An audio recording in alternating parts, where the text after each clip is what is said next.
Okay, earlier we set up some SMDs on the breadboard, and we had them in series, and sure enough, you need 3 volts on each one, and that's what got them lit. Now, when I set up remember the Blood Angel F7 where I put the Mars light on the headlight and the Mars light on the beacon so they could be on the same function? That told me that there is some power on that decoder, at least enough for 2. I was hoping that these surface mounts were somewhere around here. I've got a roll that is they change color by voltage, so it starts at 2 and it goes up to 3.6, and they run through the RGB colors. But I was hoping I could get in series.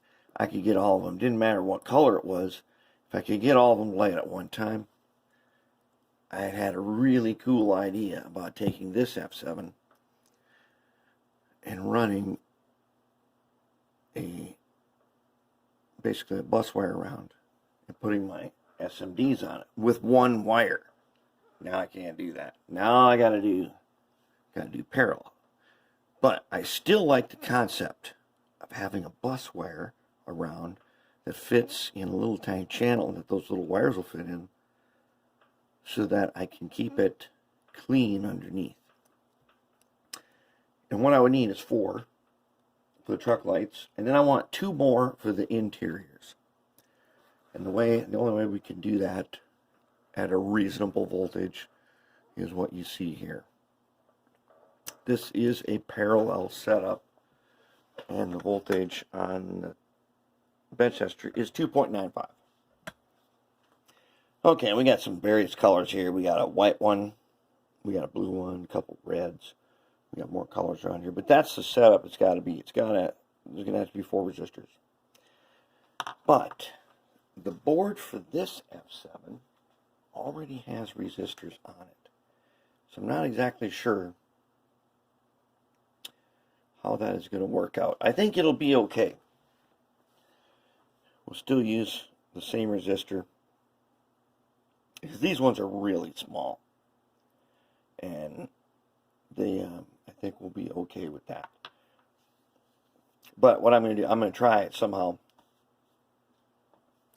I'm going to do something and put a resistor somewhere where we can test what would happen. You know what? Let's try something. Yeah, this isn't going to work, is it? It might work. I think we can do this. If I move the power in off the power strip and I put it over here, and then if I take one of these little guys, find his gold stripe. Okay, I'm going to put him.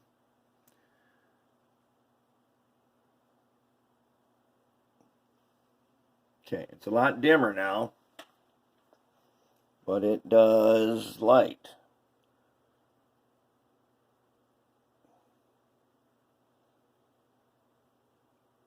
So they are going to light. They might not be. Look at those red ones. The red ones. Yes, we have this thing again. To you, these are going to look pink. To me, when I change the power on this, I up the voltage, they don't have a drastic change. So they come on at 2. And they get a little brighter. But they're sure not like the white and blue, are they? Much more constant lighting. Yeah, a whole bag full of those. Alright, so we know it'll work. And then we're thinking about doing 6 lights anyways, which is going to add some more. Alright, I'm going to set this up right here with the SMDs in it. And 2 blue lights. We'll see what we got then. Okay, before we put the SMDs in, we got to have a little bit of fun. So now I've got 6 in here. And one of the things we got going on here is that this camera does not see the red. So let me show you this red one right here.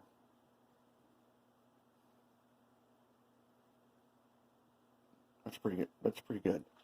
For an emergency stoplight, this would really have a nice look to it.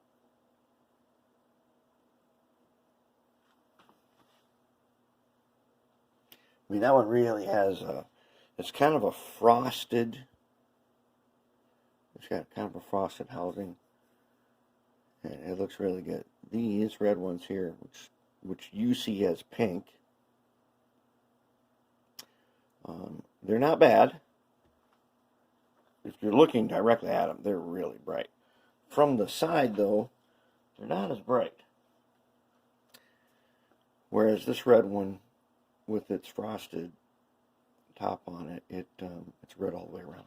So that's kind of neat. So I got the 2 blues in there. Now, it's going to be really cool.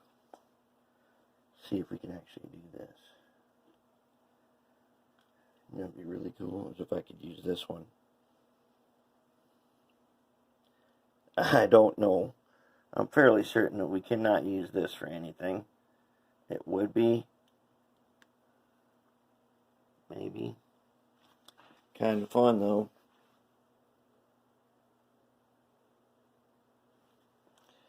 If we can get power to them.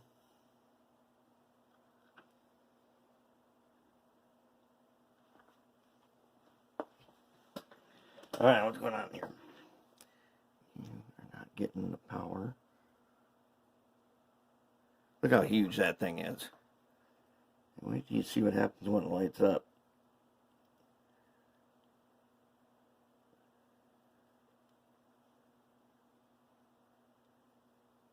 Alright, we got them facing the right way. I'm missing something here. Is he not in the right row?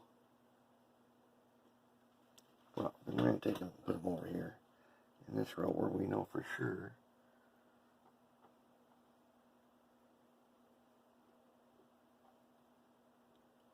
Oh yeah, he lights up all right. He is nice and bright. Ooh, I can't even look. You can't look down into it. See that? None of the others do that. Yeah, that'd be fun. We're going to use that guy for something someday. I don't know what right now. So when you measure the output of an LED, it's measured in what they call MCD. And a lot of LEDs they're MCD. Maybe it's yellow, maybe it's like 300 or something, or 700. Some of them, like this white one here, can get into, I don't remember what this white one is. I think that's over 1,000. But that, let's see what the brightness is. 7,000. Okay. That big one is 28,000.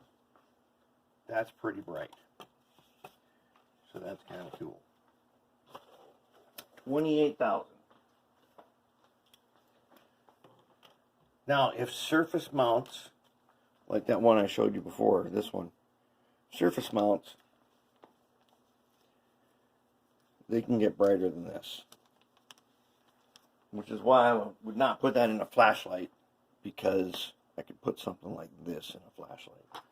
But anyways, now let's load up the SMDs and see what we got. Now we are in business. That's what we want. Down here we are simulating the decoder that says it has a resistor on it. So we put a resistor here right off the bat. Okay, then we're going up here to 4 of our little surface mount guys. I'm going to turn off another light, see how that makes help. A little bit? Okay. So we got 4 these little surface mount guys. And they just so happen to be a bit yellow-green. First I was like, oh, I can't use them. They're going to be yellow-green. That's not going to work. And then I thought, wait a minute. We have not added the special secret stuff to this F7 yet. And if we do that, then this color is perfect. So is the blue interior light. Now, you can't even really see that that's blue, can you? What can we do about that? We turn on this light. Okay, now, what if we turn on that light? Yeah, that's still not going to work. I can't turn off the light switch because that kills the power to the workbench. How about now? Do they look really blue yet? They're not cyan. They are dark blue.